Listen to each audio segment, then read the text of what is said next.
Naay mga pangutana gikan sa atong customer kung nagapaluwagan ba daw ta og nagapa-layaway sa atoang mga kakanin. So karon nga puna ato anang tubagon. Kining mga paluwagan daghan na siya klase-klase nga mga goods and services. So kasagaran nato diri is mga gamit sa balay ug mga pagkaon. Sa pagkakaron wala pa ko nagadawat og paluwagan nga ako mismo ang handler kay feeling nako dili nako kaya ma-handle ang stress o ang mga miyembro sa kung magtukod kog paluwagan. Pero don't you worry kung gusto mo maapil og paluwagan, mag-search lang mo nga kakanin paluwagan, naara na mo appear diha sa mga post, sa mga area nga duol sa imuha kay naatay reseller nga available ana ato ang mga reseller naga-open sila for paluwagan para sa ato ang mga kakanin. Basta tarong lang mo record, ayaw kabalaka kay paapilon ra mo ana nila. Pero personally, ang POV nako aning paluwagan no, di wala jud kaayo ko naga-appeal ani or naga-appreciate sa iyang proseso. Mas ma-appreciate pa siguro nako siya kung ako mismo ang magtigom para makakuha og mga gamit or mga pagkaon, mga package nga gusto nako sa mga umaabot nga okasyon.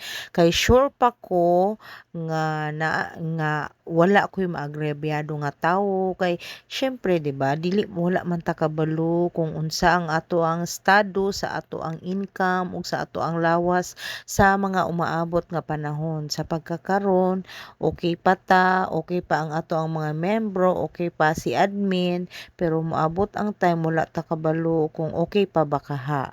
Pero ginarespeto nako ang kanang mga nag-aapil og paluwagan og mga miyembro niini nga siyempre maayo man pud ang ilang tumong, daghan man pud mga successful nga paluwagan nga naapilan.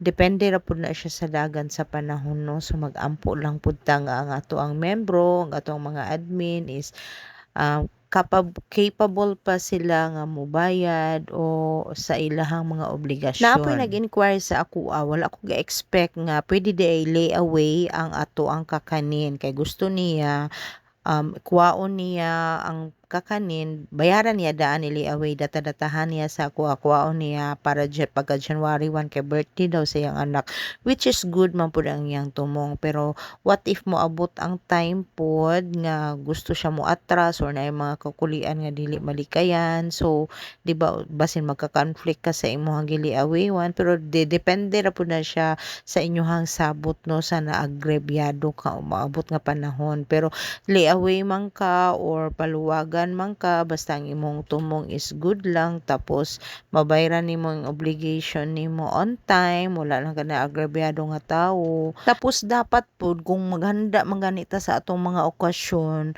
dapat pud ikaw mismo kabalo ka unsa ang imong capacity ug unsa ang imong asara kataman nga level sa imong padi kay magpabongga-bongga kag handa niya puros dayto inutang. So mas maayo man gyud nang kung unsa ray nakayanan maura na ihanda ninyo, dili kay maghanda-handa og daghan aron lang ingnon lang gyud nga wala ikasulti ng mga silingan ana, di ba? Mas praktikal na magud ta karon, dili na magpabongga-bongga og handa kung di man gani makaya sa bulsa.